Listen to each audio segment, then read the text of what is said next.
नमस्कार. मग काय अर्थ आहे नमस्कार हा शब्द बनवून? कसं असते, मी सर्वात पहिले काही बोलत नाही, पहिले नमस्कार घेतो. नमस्काराचं उत्तर नमस्कारानं मिळालं तर वाटते समोर आहेत बसले कोणीतरी. तर असं होऊन जाते मीच बोलायचं समोरच्यानी ऐकायचं.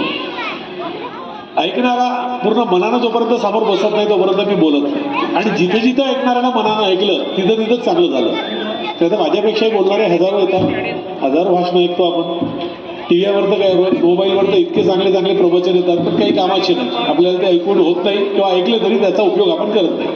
पण असो, आजच्या या खैरी गावच्या या तिर्री मला आता इतकी गाव कारच खैरी झाला तो खैरीच लक्षात आहे. जिल्हा परिषद पूर्व माध्यमिक शाळा तिर्री या सांस्कृतिक महोत्सव प्रसंगी या व्यासपीठावर विराजमान असलेले गावचे प्रथम नागरिक, संपूर्ण ग्रामपंचायतची बॉडी, शाळा व्यवस्थापन समिती, या गावचे ज्येष्ठ वरिष्ठ लोक आणि विशेष करून या शाळेचे मुख्याध्यापक मोतारकर सर यांच्या सोबत माझी सुरुवात आहे तिकडची आहे पालादूर केंद्र खराशीला. आणि मग प्रमुख म्हणून ज्यांच्याकडे चार्ज आहे असा माझा लहान भाऊ संतोष झलके सर. उत्तम छानपैकी त्यांनी मी कमी वेळात एखाद्या माणसाला ओळखून टाकतो की तो बोलताना प्रभावी जो बोलतो त्याची कामही प्रभावी असतात. आणि माझेच मित्र सुभाषराव आणि उपस्थित संपूर्ण शाळेचे शिक्षक मंडळ. मी जास्त वेळ घेत नाही, मी सरळ माझ्या विषयावर येतो, कारण मला इथून सोनी चपराळ बिंड्याला जायचं आहे आणि तिथून पुन्हा धारगाव माझा ओरिजिनल गाव, तिथं पट आहे आज 27 जानेवारी. त्या पटाच्या नाटकाचं उद्घाटन आहे, माझं तिथं भाषण पण आहे.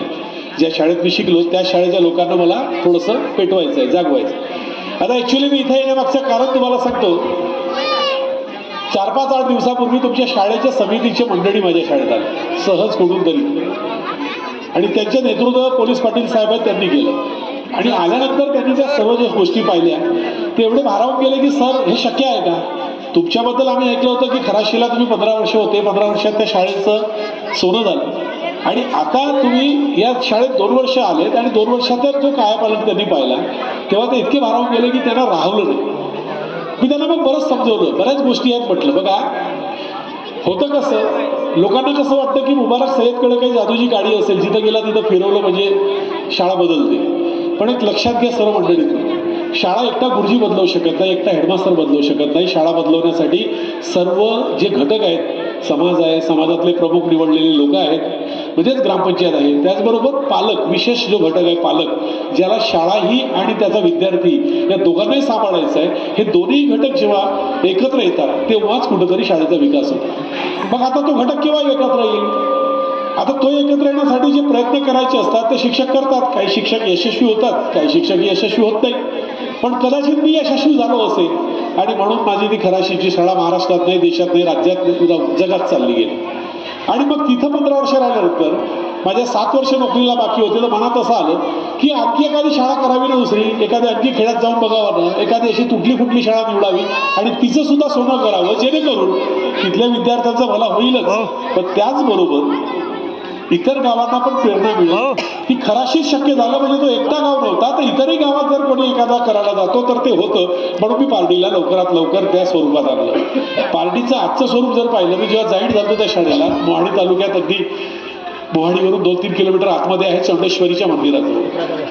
आणि त्या गावात जेव्हा मी जाईन झालो, खरं सांगतो, तुटल्यागत शाळा होती, कोंडवाडा तरी बरा होता. आणि 2 शिक्षिका होत्या, त्याच्यापैकी एक रिटायरमेंट स्टेजला होत्या, एक मॅडम, आणि जे दुसरी होती तिची आणि त्या मॅडमची पटत नव्हती. त्याच्यामुळे त्यांचे वादच खूप व्हायचे.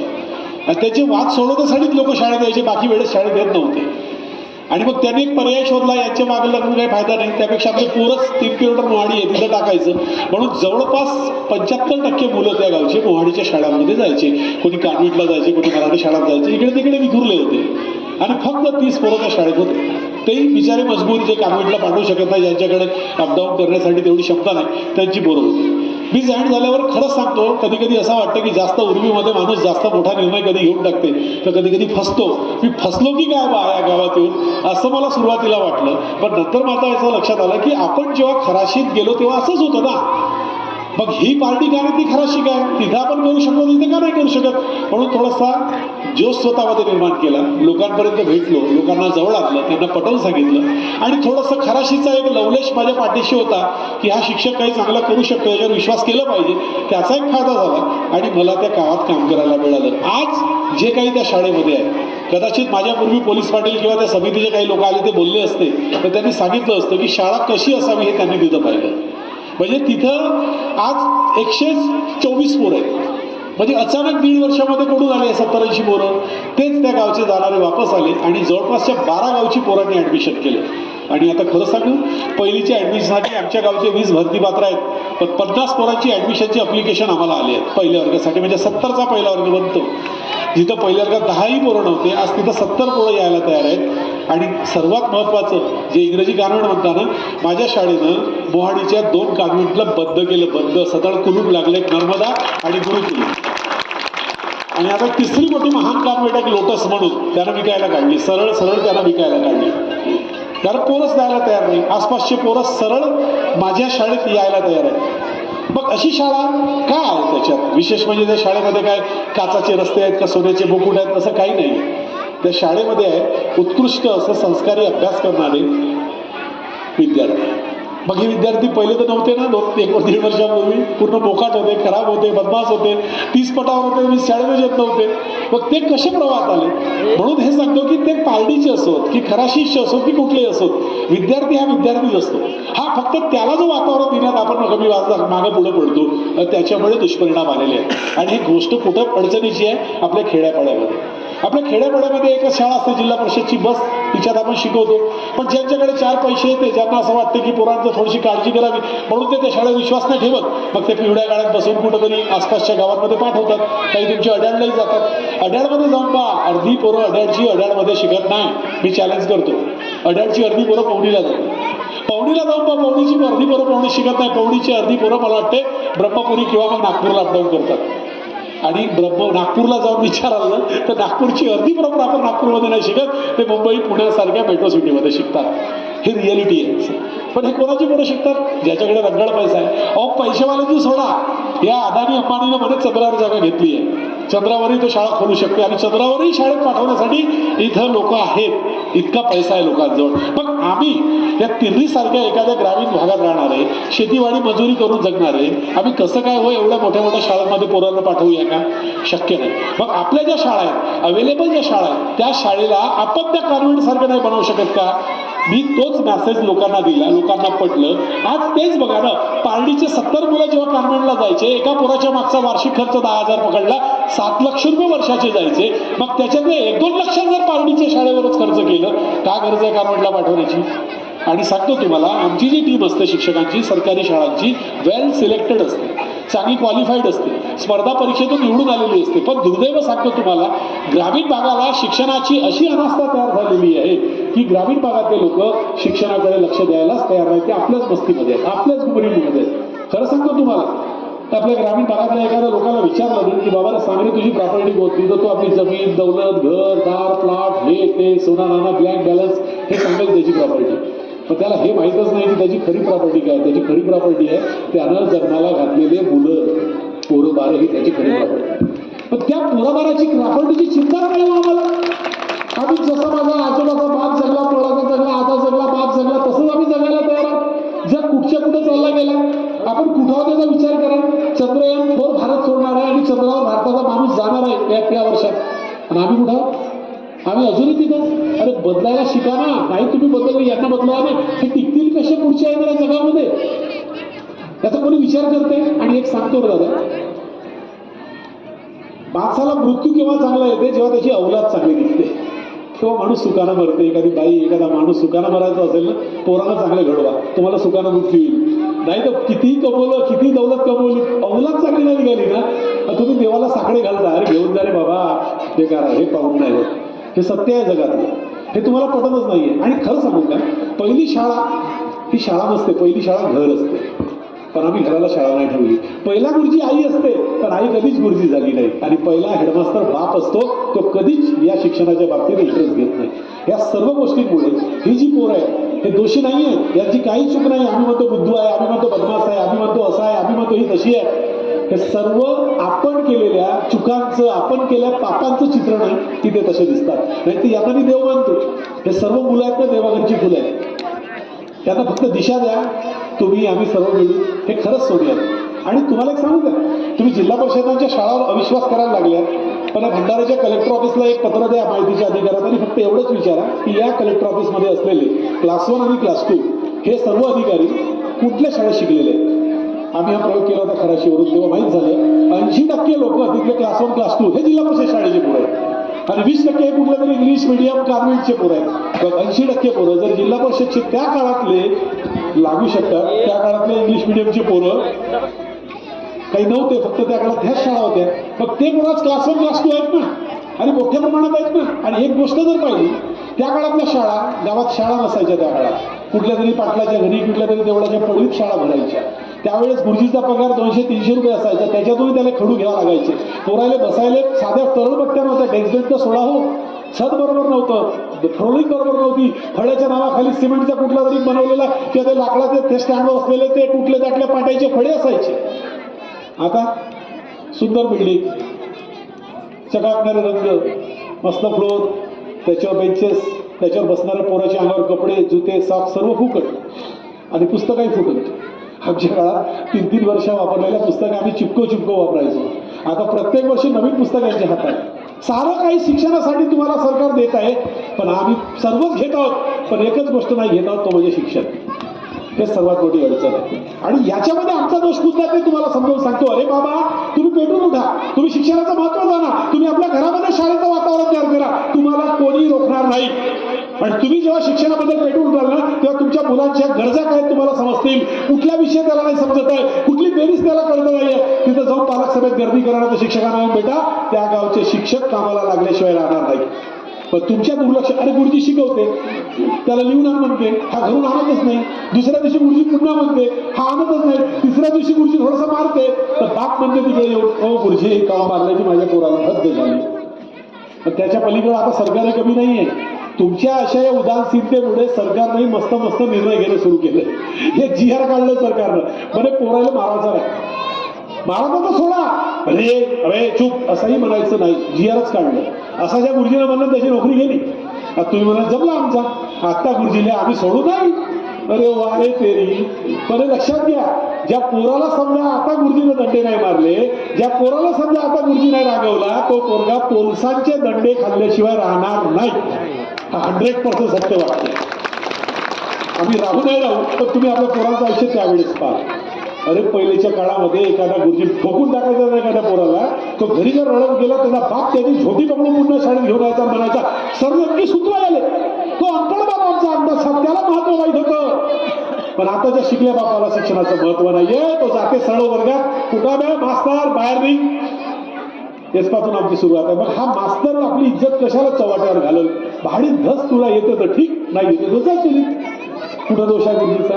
आणि तुमची पोरं जर इमानदारीनं प्रामाणिकपणे जर ऐकत असतील, सर एका वाक्यात हे असं कर रे करत असतील, कशाला मारायची गरज आहे.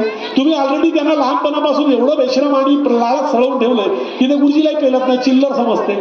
आणि जो बाप एखाद्या दिवशी येऊन शाळेमध्ये आपल्या पोराकडून बोलतो आणि गुरुजीचा अपमान करतो की गुरुजी माझ्या पोराला हात लावायचा नाही, त्याच दिवशी तो बाप आपल्या पोराचं आयुष्य खराब करतो. त्याच दिवशी तो पोरग नाही रस्त्यावर, त्याला माहित आहे क्या करले का गुरुजी. तर गुरुजी मला एक सांगा, आणि कोणता गुरुजी मारतो.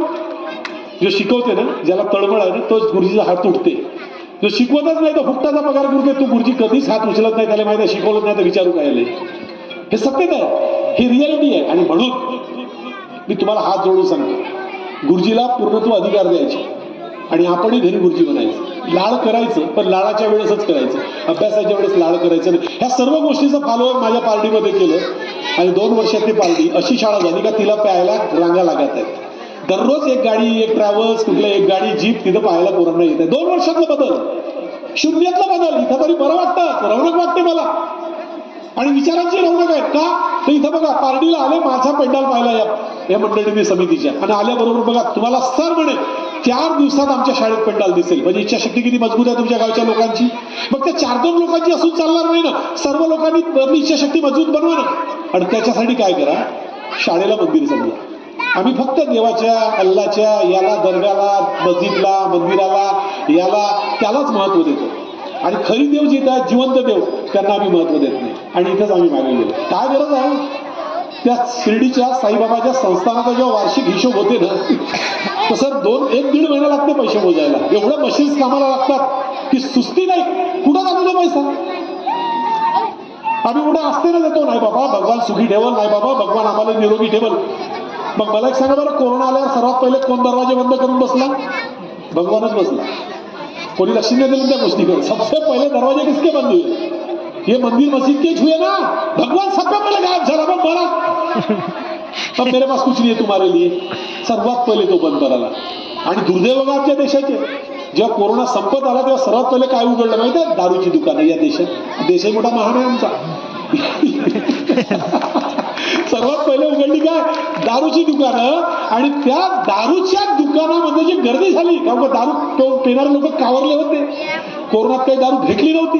आणि जशी दारूची दुकानं सुरू झाली, अरे का रांगा विचारतात त्याच्या, पेलत नव्हते त्या दुकानावर, तर त्याला पेलवण्यासाठी रांगेत लावण्यासाठी कोणाच्या ड्युट्या लागल्या?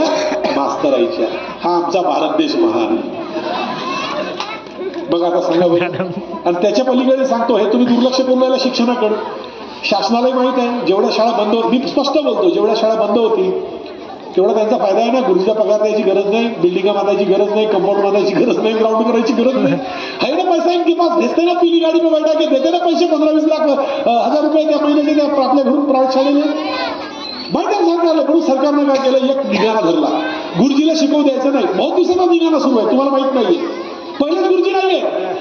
8 वर्ग 4 गुरुजी, 4 वर्ग 1 गुरुजी, कधी तर गुरुजी नाही कधी दुसऱ्या शाळेचा गुरुजी पाठवून शाळा खोलते. ही परिस्थिती आमच्या भंडारा जिल्ह्याची. पण कधी बोलते एखादा समाजातला कोणी घटक, काढते मोर्चा, काढते आंदोलन, याच्यासाठी त्याच्यासाठी, फालतूच्या धानासाठी, याच्यासाठी मार आंदोलन काढता, शिक्षणासाठी आंदोलन मात्र तुमच्यातून निघत नाही. त्याच्यापेक्षा मोठं दुर्दैव आहे. आम्ही काढले गुरुजीना आंदोलन, आम्ही मोर्चे केले, आम्ही 1 दिवसाचा पगार खर्च केला की शाळा टिकवा, शाळा वाचवा. तुम्हाला माहित नसेल, महाराष्ट्र सरकारनं 64,000 शाळा बंद केल्या. किती? 64,000. का? तर गुरुजीला पगार द्यायला पैसे नाही. हा कारण पुढे करून तिजोरीवर ताण पडते महाराष्ट्राच्या. आणि मग 14,000 करोड त्या कुंभमेळ्यासाठी कशाला दिले? हेस्तगत आली आमची. आमचा धर्म मोठा झालाय, कर्म लहान झाले. पण धर्म का शिकवतो? कर्म शिकवतो ना. कुठं शिकलो आम्ही कर्म? सांगा मला, याचं उदाहरण द्या. रामायण पाहिलं तुम्ही सर्वांनी? पाहिलं? अरे रामायण आम्ही लहानपणामध्ये असा एकटार पाहू, पाटलाच्या घरी जाऊन गर्दी, जेवढी गर्दी इथे राहते तेवढी एका टीव्ही समोर राहायची. आणि आताही जरी रामायण कोणी दाखवलं तर आम्ही पाहायला तयार आहोत, कारण ते कहाणीच तशी बनली आहे. कथानक महर्षी वाल्मिकीने कशाला लिहिली आहे? की माणसानं माणसासारखं वागण्यासाठी रामायण आणि महाभारत अवतरले. काय लिहिलंय रामायणात? एका बापाच्या एका वचनाखातर सावत्र आईला दिलेल्या प्रभू रामचंद्र 14 वर्ष वनवासाला जातात. आजचा पोरगा ऐकते बापाला पोचते? रामायण पाहिलं आम्ही, त्या धर्मात आम्ही वावरतो. धर्मानं आम्ही शिकवलंय की बापाच्या प्रत्येक शब्दाला किंमत द्यायची. इथं बापाला प्रॉपर्टीसाठी कुऱ्हाडीनं मारणारे लोक आहेत. वर्तमानपत्रात रोज येते. सत्य आहे. बापाला सायंकाळचा ताट नाही भेटत, अशी गत आहे. मग त्या रामाचे भक्त कसे आम्ही? त्याच्यानंतर दुसरं राम जेव्हा वनवासात जायला निघाला तेव्हा ज्याच्यासाठी त्या गद्दीसाठी त्या सावत्राई कैकेयीनं षड्यंत्र केला होता, तो भरत धावत आला आणि तो म्हणाला, भाऊ तू जाऊ नको. राम मला नाही, मी वचन दिले, मला जावं लागेल. भरत काय म्हणाला, ठीक आहे जाता जा, तुमच्या पादुका द्या. तुमच्या पादुका सिंहासनावर ठेवून मी 14 वर्ष रामराज्य चालवीन, पण मी सिंहासनावर बसणार नाही. कोण म्हणते? सावत्र भाऊ. आणि आजचा भाऊ एक खूप जागेसाठी, कुपासाठी, बांधीसाठी, थोड्याशा रस्त्यासाठी एकामेकाला मदत करतो. कुठं आहे तुमचा धर्म? दाखवा.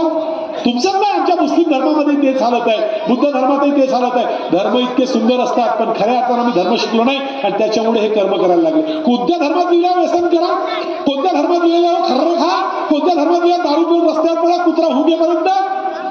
सांगा मला. पटवून देत असाल तर मग मी फॉलो करते त्याला. मला वाटलं मला तुम्ही 4 लोक बसून तरी यात माझ्या कार्यक्रमाला आनंद झाला. तिथे काही काही ठिकाणी पोंगे फुगत राहतात, लोक येतात. जोपर्यंत डान्स सुरू होणार बाई तोपर्यंत लोकच नाही. डान्स आवडते. कीर्तनांची गर्दी कमी व्हायला लागली ना, हंगाम्यात लोक पेलत नाहीये. हा समाज तयार झाला रे बाबा. हंगाम्यात लोक पेलत नाही आणि कीर्तनात लोक येत नाही. काय करावं? कुठं चालली दिशा याचा विचार करा. मी काही कीर्तन करणार, मी गुरुजी आहे. मी गुरुजी म्हणून सांगतो. आणि हे जे पोरं आहेत ना इथं बसलेली, खरंच देव आहे. हे बेटा इकडे सरकार, इकडे. अबे मला लाईट मुळे तुम्ही दिसत नाही. मी तुमच्यासाठी आलो. इकडे समोर समोर आहे का? समोर या, बसा इकडे. हे हळूहळू लाईन सर. बघा आजची कंडिशन तुम्हाला दाखवतो 2 मिनिटात. हे पोरं, यांना मी देवाघरची फुलं आणि फुलं देवाची म्हणजे देवाचाच रूप.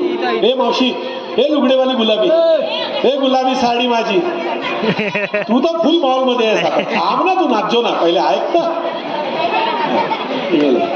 ते मोबाईल मध्ये मार आपल्याच फोटो घेऊन आली मगांपासून. आणि छान गोष्ट आहे, तुला आज पहिल्यांदा लुगडं घातलं, डान्स करत आहेस. तू जेव्हा ती नाचशील तुझ्या आईला खूप बाबाला आनंद होईल. तर तुला जेव्हा बक्षीस भेटेल तर त्यावेळेस तर आणखी आनंद होईल. पण तो आनंद झाला क्षणिक. पण ज्या दिवशी तू शिकून खूप मोठी होशील तो आनंद किती मोठा राहील. म्हणून तो आनंद महत्वाचा आहे. त्याच्यासाठी आपल्याला मी बोलायला आलोय. हे बघा, तुम्ही मुलं आहात सर्व, देवाघरची फुलं आहात. खरं बोलाल माझ्याशी, सांगा बरं, तुमच्या किती जणांच्या घरी वर्तमानपत्र आहे? न्यूजपेपर, न्यूजपेपर किती जणांचे? माझ्या पारडीला आणि खराशीला साऱ्या पोरांच्या घरी न्यूजपेपर यायचं का? आणि कोण पैसे द्यायचे? पोरच द्यायचे. केव्हा कसे पैसे आणायचे? बँक आहे माझ्या शाळेत. 125 पोरांनी 1.5 वर्षामध्ये 6 लाख रुपये खाऊचे जमवले आहेत. रेकॉर्ड आहे महाराष्ट्रामध्ये माझ्या पारडीत. त्या गावात एकही दुकानामध्ये काचाच्या गोळ्या, पतंगा, भोवऱ्या भेटत नाही. एकही दुकानात नाही. का घेत नाही पोरं? सब बंद कर दिए. काच गोली खेलना बंद कर दिए, भोवरे खेलना बंद कर दिए. तुमचे पत्ते कुत्ते जे सोंगाळ आहेत ना, पुरे गिट्टी दांडू सब बंद. पुऱ्या पोरांचं बंद. आत्ताही मी ऑनलाईन तुम्ही पोरं दाखवतो, अभ्यास करत आहे. 7 ते 9 हा अभ्यासाची वेळ आहे. त्यावेळेस मोबाईल टीव्ही पुरे बंद. कोणालाही फोनला उचलणार नाही, कारण मोबाईल बंद ठेवून येत पालकांनी. नाही रे बाबा, 7 ते 9 सरांनी सांगितलं अभ्यास म्हणजे अभ्यास. असा गाव बनल ना बेटा, तर तुमचं भविष्य बनल. आणि तुमचा दोष काही नाही बेटा, तुम्ही देवच आहात, खरंच देवा. तुम्हाला बिघडवणारे आम्ही पाटील सैतान आहोत. आता सांगतो ना तुम्हाला उदाहरण. मला एक सांगा, वर्तमानपत्र केवढ्याचा होते? 4 रुपयाचा, 5 रुपयाचा. तो जर घेतला की नाही तर करंटमध्ये राहू आम्ही. एमपीएससी युपीएससीची तयारी याच्यासाठी करत नाही की लहानपणापासून आम्हाला करंट अफेअर्स कोणी समजावून सांगतच नाही. इतिहास आम्हाला कोणी सांगत नाही. आम्हाला कोणी काहीच सांगत नाही. दसऱ्याला जातो, रावणाला का पेटवतो कोणी सांगत नाही. अरे दसरा येणार बाय, चालला बाय रावणा, पण का पेटवतो रावणाला? कशाचा सिंबल आहे रावण?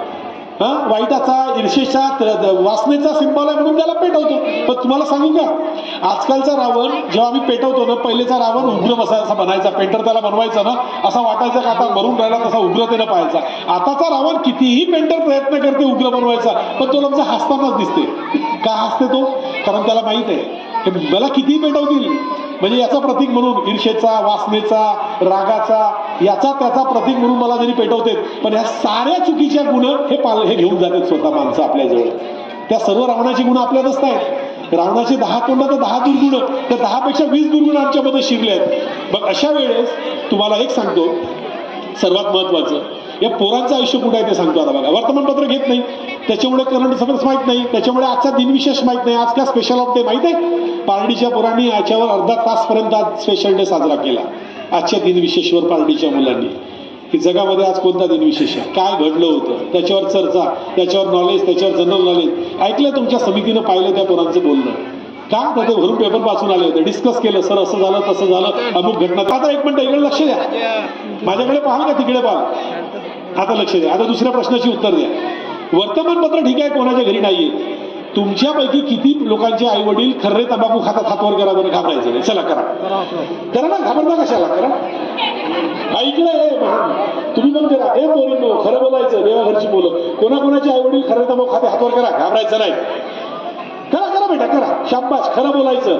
देवाघरची पोरं खोटं नाही बोलत. Very good, very good. हळूहळू करू का नको करू? अरे काय ना, काय नाही मारत ते, दूर बसली आहे तिकडं मार.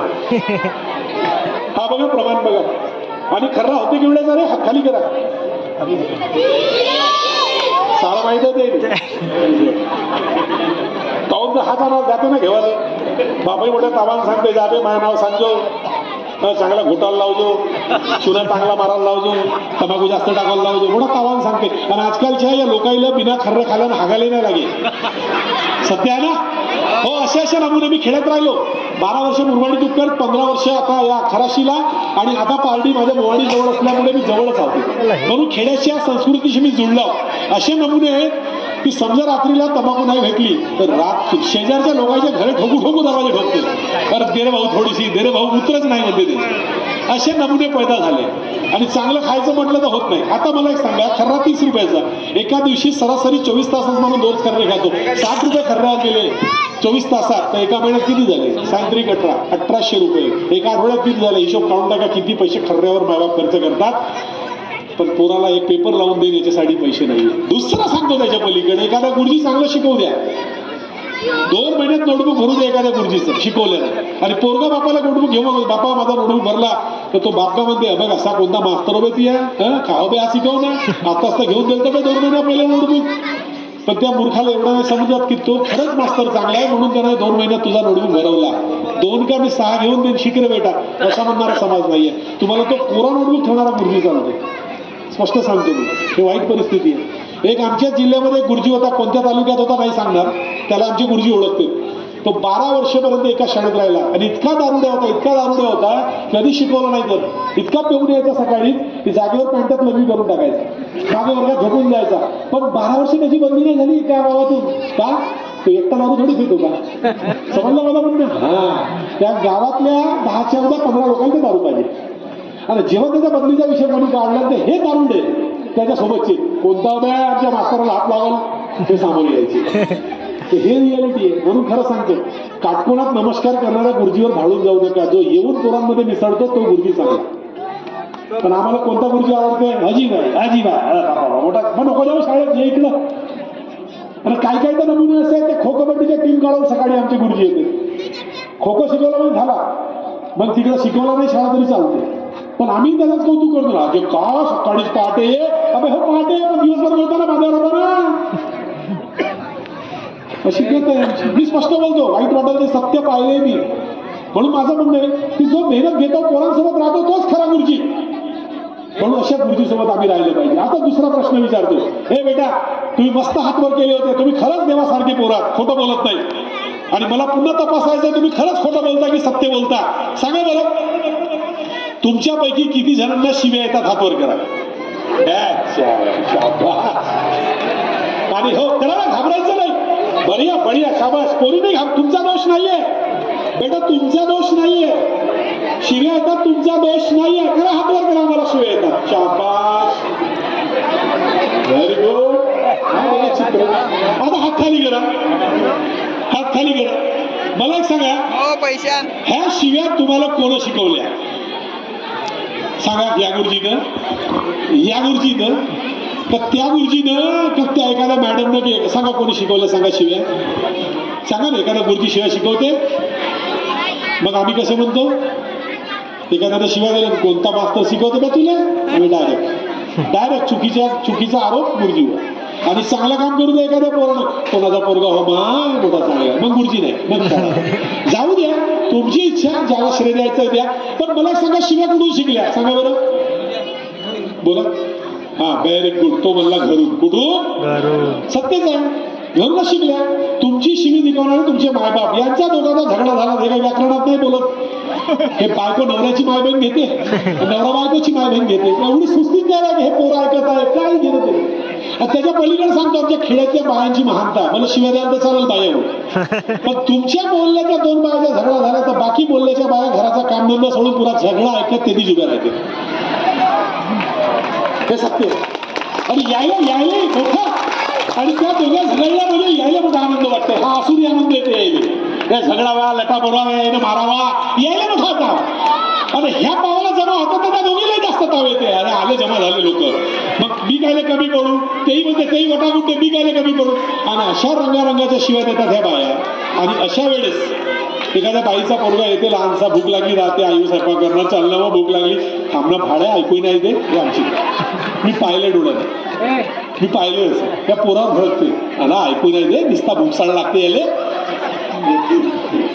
हे सत्य परिस्थिती आहे समाजाची. आणि मग त्या शिव्या ऐकल्यानंतर त्या पोरानं शिव्या दिल्या तर आम्ही पटकन त्याच्या गालावर मारतो. खऱ्या अर्थानं कोणाच्या गालावर मारायला पाहिजे? मायच्याच गालावर मारायला पाहिजे. तिथे ऐकत होतीस त्यावेळेस तुला कान बंद नाही केलीस, किंवा आपला दरवाजा बंद करून झगडा झाला तर आपल्या पोराला दूर नाही नेलीस, तुला तो पाप केलीस. आणि पापाचं पर्यवसन कोणाला मारतेस? पोराला. हे दोषी नाहीये, मी आत्ताही सांगतो. आम्ही फक्त दोष पोरांना देतो. खरंच देवाघरची पोरं आहेत, पण यांना देवासारखं बनवा. आणि खरं सांगा, मगाशीच बोललो, तुमच्या घरी 18 विश्व दारिद्र्य असेल, खायला गत नसेल, कमवताना खाता कसं तरी फाटके फुटके जीवन जगता, पण तुमच्याकडे अभ्यास करणारा संस्कारी पोरगा आणि पोरगी असेल ना, आदर करणारा, चांगला, प्रेमळ, तर तुमच्यासारखा श्रीमंत नाही.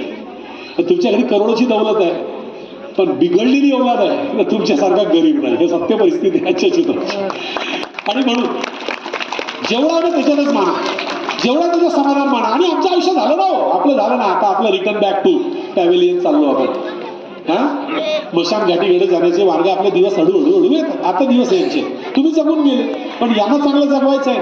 आणि यांना जगवता एक गोष्ट मात्र विसरू नका, मोठी आशा आहे आमची या पोराबारांकडून. कारण पोरगा झाला तर 3 किलो पेढे वाटला आम्ही. वाटला ना? काहून? हा, लडका हो गया, ए लडके का बापू. पण जेवढे लडका हो गया लडके का बापू म्हणतात ना, याची हालत सर्वात जास्त खराब होणार आहे. आणि जेवढे पोरीचे बाबा आहेत ना, तुम्ही सुखी राहणार. मी 100% सांगतो. येणारा चित्राचं भविष्य मी आज टाकतो. पोरगी झाली म्हणून 1 किलो जिलेबीने, पोरगा झाला म्हणून 3 किलो पेढे. हा फरक तुम्हाला हळूच लक्षात येईल. अरे एखाद्या गावात एखादा बुडा बुडी मरतो तर गावाला केव्हा माहित होतं माहिती आहे? जेव्हा त्याची पोरगी सासरून माहेरी येते आणि बस स्टँडवर उतरते, जेव्हा रडत जाते तेव्हा अख्ख्या गावाला माहित होते का इथे कोणतरी बुड्डानं बुड्डी गेली आहे. नाही तर पता नाही चालत गावाला अशी गत. तरी पण माझा पोरगा आणि माझा पोरगा करू करू या महाराष्ट्रात 17,750 वृद्धाश्रम उभे झाले. माझा पोरगा करू करू 17,750 वृद्धाश्रम झाले. पण नशिबानं आमच्या तिरीजवळ, गोलेवाडीजवळ, इकडं तिकडं नाहीये रे बाबा, अड्याडजवळ वगैरे. पण चिंता करू नका, येणाऱ्या 10 वर्षात तुम्हाला या रोडावरही आश्रम दिसतील. वृद्धाश्रम म्हणजे काय? ज्याचे पोरबारा करत नाही, घराच्या बाहेर बुड्याला काढून टाकेल, बुडीला त्याला ठेवण्याचा आश्रम, त्याला वृद्धाश्रम म्हणतात. ओल्ड एज होम बनतील पक्क्यात लक्षात. आणि म्हणून पोरांना पहिले माणूस बनवा, प्रेमानं वागा, प्रेमाची वेळ द्या. टीव्हीकडे थोडंसं, अरे टीव्ही यार इतकं वाईट वाटते. बाप आणि माय बसली असेल तर बापाला आपल्या पोरीसमोर टीव्ही पाहायला लाज वाटते. असे टीव्हीवर आजकाल अश्लीलता वाढली जाते. हे सत्य आहे सर. इतकं वाईट टीव्ही झालाय. ॲडव्हर्टाईजच्या नावाखाली कुठल्याही गंद्या ॲडव्हर्टाईज आम्ही पाहतो सकाळ डोळ्याने. ते तर जाऊ द्या, मोबाईल तो तर टीव्ही तर 4 लोकांसमोर दिसते, मोबाईल तर एकटाच पाहतो. त्या एकट्याजवळ काय वाढलं जात असेल, या रील्समध्ये काय असेल, किती हालत खराब जाईल. मग हा मोबाईल गेला कसा पोरांच्या हातात? गेला कोण? आजकालची माय कशी करते माहिती आहे? पहिल्याच्या काळात म्हणायचं की मुलगा रडला ना, तो रडल्यानंतर किती लोकांच्या हातात त्याचं चूप नाही बसत, मायजवळ गेल्यावरच चूप राहते. कारण काय माहिती? 9 महिने 9 दिवस होते आईच्या पोटात राहते, गर्भात राहते, तेव्हा आईच्या हृदय त्याच्या कानात पाठांतर होऊन जातात, हृदयाचे ठोके. आणि तेव्हा पडत असताना तो सेफ असतो. त्याला हे ठोके त्याला वाटतात की हे मला सेफ ठेवतात. जेव्हा जन्म झाल्यावर तो कोणाच्या हातात गेला तर तो रडतो. पण जेव्हा परत आईने घेऊन त्याला आपल्या कुशीशी धरलं आणि तिच्या हृदयाचे ठोके त्याच्या कानावर पडले की तो चूक बसतो. त्याला वाटते मी सेफ ठिकाणी आलो. पण आता राहिलेत का आमची आई? आता आईला वेळच नाही. आताची आई काय करते माहिती आहे? आताची आई काय करते? पोरगा लढला का त्याच्या हातात काय देते? हे घे काय म्हणते? तोही बकरा एवढा बदमाश आहे, जसा मोबाईल घेतला चूक. आणि आता तो मोबाईलसाठीच रडते. थोडा वेळाने झाला ना बोलते मोबाईल पाहिलं तर हिसकते 10 वेळा. आणि आम्ही मजा करून देऊन देतो. काही बाबत इतकं कौतुक करतात आपल्या पोराचा मोबाईलच्या बद्दल. महापोराला पुरा समजताय, पुरा खोलून दाखवते, पुरे बे तुला काम असं समजत महापोराला. मोठा गर्वानं छाती डोलून चौकात सांगते, अबे मूर्खा तुझा पोरगा गेला वाया, तुझा पोरगा गेला वाया. त्याला पुस्तक उघडून पान नंबर 3 वर्ष आहे, गणिताची बेरीज नाही सोडत आहे, पण तू ऍप उघडते म्हणून सांगतेस तुझा पोरगा गेला ना वाया, खराब झाला, तो नाही पेला. त्याला तर मोठे मोठे मोबाईल घेऊन द्या लागतील. आणि मोबाईलमुळे बेटा लक्ष द्या, हे रेंज आहेत ना, हे रेंज हे डोळ्यावर पडल्याने डोळे जातात. दुसरं आपली हे मान आहे ना, ह्याचा हाड लागतो. भविष्यात तुम्हाला ते स्पॉन्डिलोसिसचा त्रास होण्याची भीती आहे. आणि सर्वात मोठी भीती सांगतो, जास्तच मोबाईलचे ऍडिक्ट झाल्यानं तर वेडे व्हाल, पागल सारखे रात्री असा मोबाईलच हे करा, झोपही नाही लागणार. तो एक वेळची दारू पिल्यानं किडनी जाईल, लिव्हर जाईल, खर्रा खाल्ल्यानं कॅन्सर होईल, त्याची थोडीशी बिमारी करता येईल दूर. पण मोबाईलच्या ऍडिक्टची बिमारी नाही आहे, तो एकदा गेला खतम, त्याची मेंदूची बिमारी नाही बनली. म्हणून थोडंसं दूर ठेवायचं. मोबाईल जगातला सुंदर एक स्मॉल कॉम्प्युटर आहे, त्याचा वापर जर चांगला केला ना तर माझी बरोबर म्हणतात प्रत्येक मोबाईल घेतला पाहिजे. गरीब पालक आहे, रोजगारीवर जाते, सिमेंटचा गॅरा बनवायला जाते, पण त्याच्याही बापानं 7,000चा मोबाईल पोराला घेऊन दिला. पण माझी पोरं खरंच हँडल करतात, पूर्ण गुगलवर राहतात, पूर्ण टोटल माहिती काढून आणतात, ऍप्स डाउनलोड केले. आता 4थ्या वर्गाची शिष्यवृत्ती सुरू झाली, प्रत्येक 40 पोरांनी आपल्या मोबाईलला 500 रुपये टाकून ॲप डाउनलोड केले, प्रत्येक पोरांनी. आणि त्याच्यावर ते मोबाईलवरून अभ्यास करून आम्हाला सांगतात, सर आम्ही एवढा कंटेंट पूर्ण केला, सर आमचं एवढं झालं. हे सत्य सांगून झालं तुम्हाला. आणि म्हणून यांना म्हटलं की हे किती सांगायला लोक ऐकणार नाहीत. हे 7-8 लोक आले होते, यांची एखादी टूर काढायची आहे तर कुठल्या वॉटर पार्कला जाण्यापेक्षा पार्टीला घेऊन या पालकांना आणि चला म्हणा तिथं पाहायला. खरंच दिशा कशी बदलते पोरांच्या आयुष्यात. अरे खराशीला 12 पोरं MBBS झालेत, त्या शाळेतून शिकून जाणार आहे. आता कुठं लागले का कन्व्हेंटला जायला त्यांना? इंग्रज शाळेची गरज आहे MBBS व्हायला? खेड्यातून झालेले, NIT IIT ला आहे. एक जण एअरफोर्सची परीक्षा करून, एक जण स्पर्धा परीक्षेची 3 जण तयारी करून आले. UPSC करायचं मानस त्या खराशी शिकलेल्या पोरांचं आहे. खेड्यामध्ये जर राहतात आणि बालपणात शिक्षण चांगलं पाहिजे. मोठा झाल्यावर काही फायदा नाही. एकदा माणूस कडक झाला तो कोणाला ऐकत नाही. तो नाजूक राहते लहान वयातच, तेव्हा त्याला वठवता येते, त्याला आकार देता येते, त्याला लाज नाही, त्याला भीती नाही, त्याला मारलं तरी फरक पडत नाही. मोठ्या पोराला चिडायला वाईट वाटते, मोठा मुलगा मनावर घेऊन टाकते, म्हणून मोठ्या पोरांना आपण नाही बदलू शकत. म्हणून जेवढं काही चेंज करायचं ते या वयात करा. आणि जर तुम्ही हे केलं तर खऱ्या अर्थानं तुम्ही नशीबवान राहा. आणि नाही जर केलं तर मी पहिलं सांगितलं वृद्धाश्रमाची कथा कशी होते. आणि दुसरी गोष्ट, याचे इंग्रजी शाळेचा हवास आहे ना तुम्हाला, त्याची असर सांगतो. एक घटना सत्य घडली, जास्त वेळ घेत नाही, माझा वेळ किती झाला सर? म्हणजे 1 तास घेतला नाही. वाला आणखी बोलू का नको बोलू? बोला. अरे वा, शाबास. डान्स नाही पाहिजे? नाही. बढिया. बस झालं, हात जादू आहे आपला. चुलीत गेला डान्स. आता गुरुजी बोला. भाषण ऐकायला येते कोण? तुम्हाला सांगतो खरं, बाकी लोक डान्सच्या वेळेस येणार होते, पण पोग्यावर आला माझा आवाज. कोण हो माया मोठा चांगला बोलते, चल हो ऐकून. म्हणून त्या माणसं आल्या. आणि सत्यच आहे, मी कधीही ना भाऊ सांगतो खरंच, वाईट वाटून घेऊ नये. उद्घाटनाच्या कार्यक्रमात जात नाही, कारण बिचारा त्या मास्तराने ते औपचारिकता करावं लागते. याचा सुगात, त्याचा स्वागत, मग याचा भाषण, त्याच्यात पूर्ण माझा जो विषय आहे ना खतम होऊन जातो.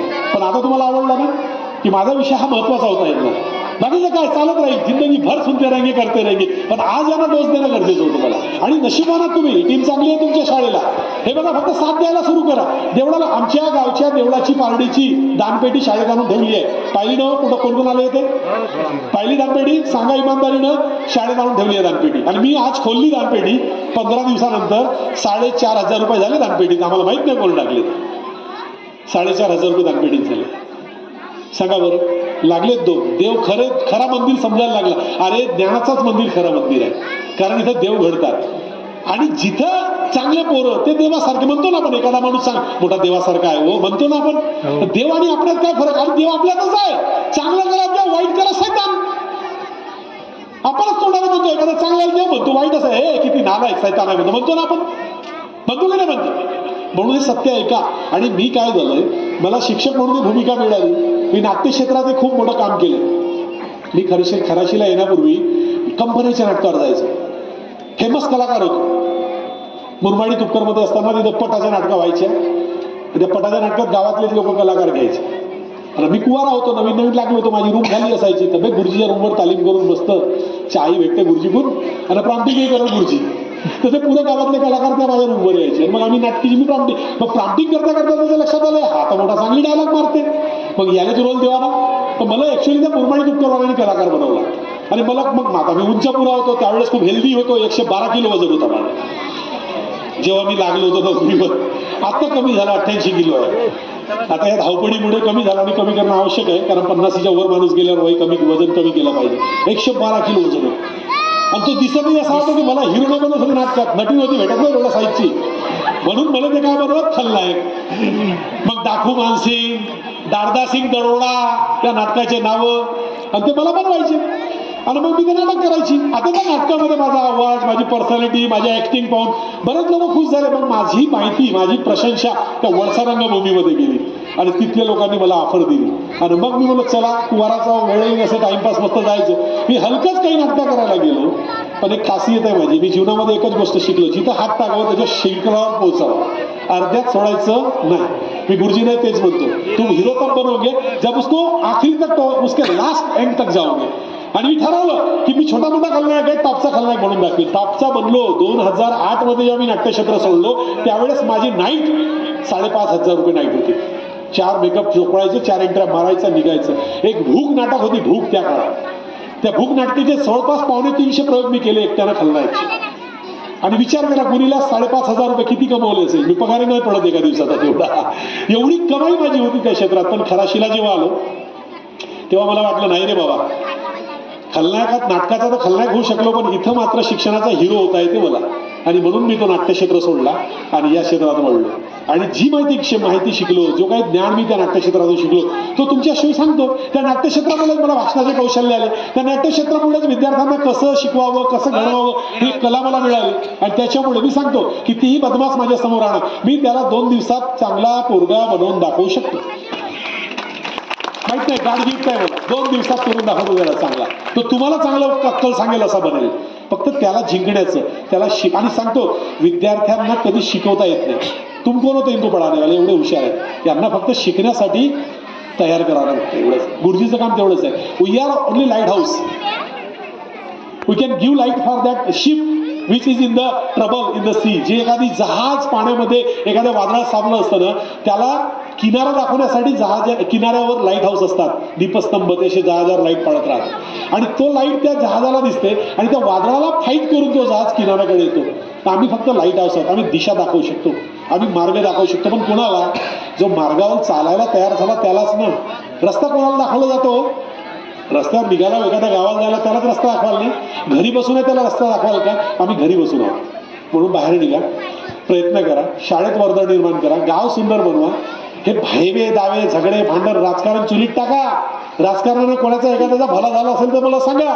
तुमचं नाही झालं, ज्याचं झालंय ते बसले आहेत विमानात फिरतात, पण त्यांची पोरं हरकत नाही शिकत. हे लक्षात घ्या. ज्यांना राजकारणाचा भला झालाय ना, त्यांच्याकडे करोडो रुपयाची माया आहे, त्याची पोरं इंडियात नाही शिकत.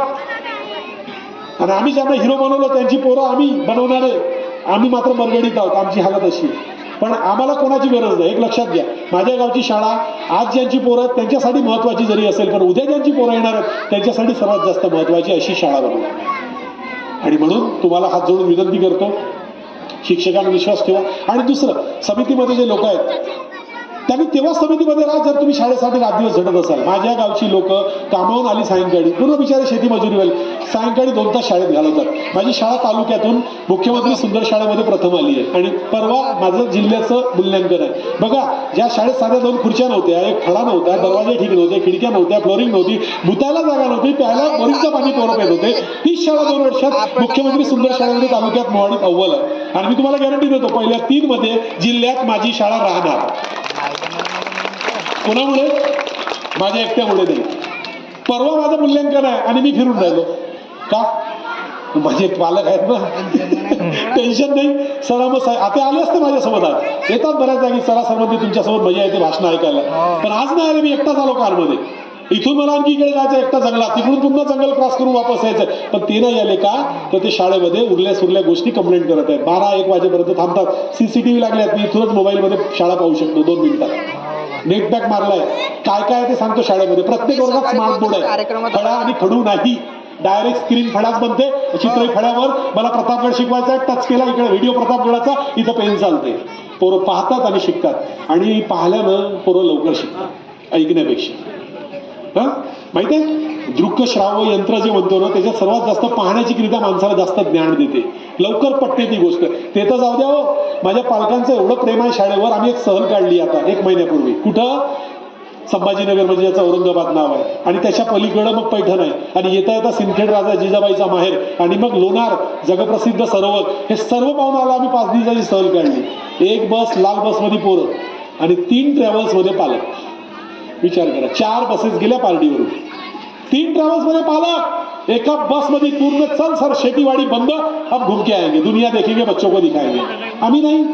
त्याच्या पलीकडे सांगतो मी तुम्हाला, आमच्या अबसेंटीचा प्रमाण एवढा आहे. लग्न राहिलं एखाद्याच्या घरी का त्याच्या अंगातच येते. तो मांडव पळापासून पळण्याच्या पहिलेपासून घरी राहते, तर मांडव उधळेपर्यंत घरीच राहते. बापा गुरुजीनं म्हटलं की सर बाबा तुमचं आजी पोरगा, आजी का आजी का माहीत कसं काय लग्न आहे? बरोबर आहे की नाही? हे सत्य परिस्थिती आहे ना. बारसा, तेरवी, वाढदिवस काहीच ना, मंडळी, यात्रा, जत्रा, पट चालले शाळा सोडून. अरे 1 दिवस जर पोरगा शाळेच्या दूर राहिला ना, तो शिक्षणातून दूर पडतो, लक्षात घ्या. आणि आपल्याकडे तर सुट्ट्यांची खैरात आहे. याचा सणाची सुट्टी, त्याची सुट्टी, तर अमुक सुट्टी. या सुट्ट्यांमुळे पुढे जिंदगीची बुट्टी झाली आमची. शाळा निरंतर पाहिजे. जर शाळा निरंतर नसेल ना, तर मग पोरांना जेवढी शाळा आहे तेवढा रेग्युलर तो शाळेत गेला पाहिजे. पण दुर्दैव आमचं, मी तुम्हाला सांगतो खराशीची एक घटना आणि माझं भाषणाला बंद करतो.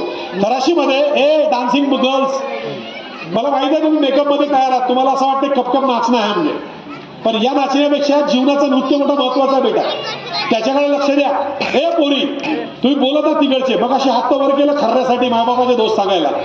आपले दोस्त सांगत आहेत, ऐका ना माझं, मी जास्त वेळ बोलत नाही, फक्त 10 मिनिटं आणि खतम करतो. खराशीमध्ये काय झालं, 3ऱ्या वर्गाच्या एक पोरगा होता आणि पहिली ती एक मुलगी होती. यांच्या मायबाप रोज घरी झगडायचे. कशासाठी? तर त्या जी माय होती तिच्या मामीच्या घरी लग्न होतं नागपुरात.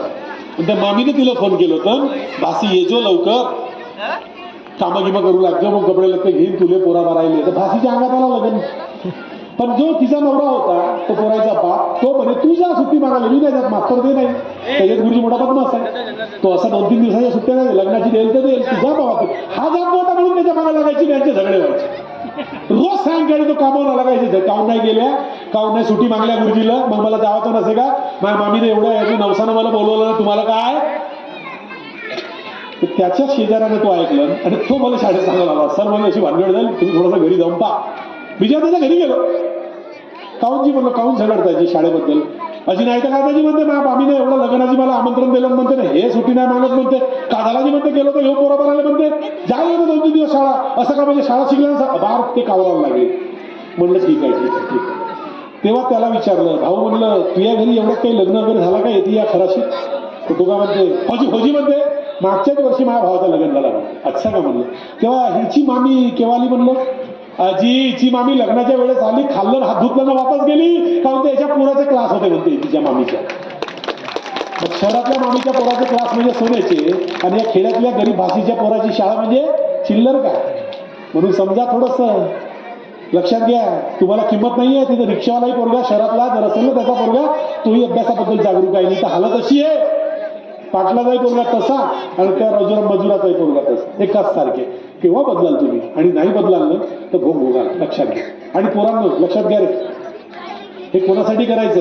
हे फेटेवाल्या इकडे बघ, हे पिवळी टी शर्ट इकडे बघ, हे जे देव पाहिला का तुम्ही. देव कोणी देव पाहिला आजपर्यंत, कोणीच नाही पाहिला. देवळात आहे तो देव आम्ही पाहिला फक्त रूपात त्या मूर्तीच्या. देव ओरिजिनल कोणी नाही पाहिला, पण खरा देव पाहायचा असेल ना तुमच्याच घरी आहे, तुमचे मायबाप तुमचे देव.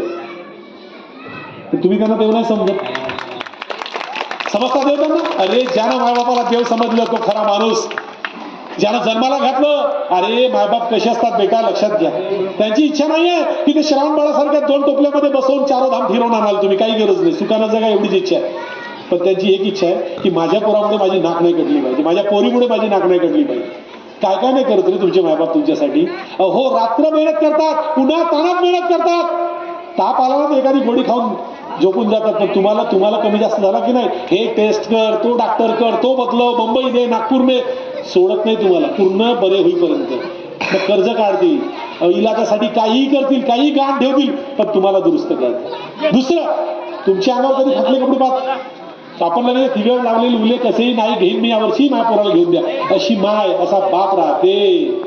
आणि एक सांगू सर्वात मोठी गोष्ट, स्वयंपाकातला थोडासा अन्न संपला आणि तुम्ही म्हटले आई पुन्हा जेवतो, माय जेवायलाय, तरी माय म्हणते पोराला जेवू दे, मी नाही जेवत. उपाशी झोपते माय, पण पोराचा पोटभर जेवण. अशी माय आणि असा बाप. मग देव कमी आहेत का रे देवापेक्षा.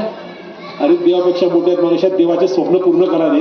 आणि दुसऱ्या आमच्या ह्या पोरी, तुमचे हात जोडतो बेटा, आजकाल ह्या पळून जाण्याचा प्रमाण एवढा वाढला, वाईट वाटतं.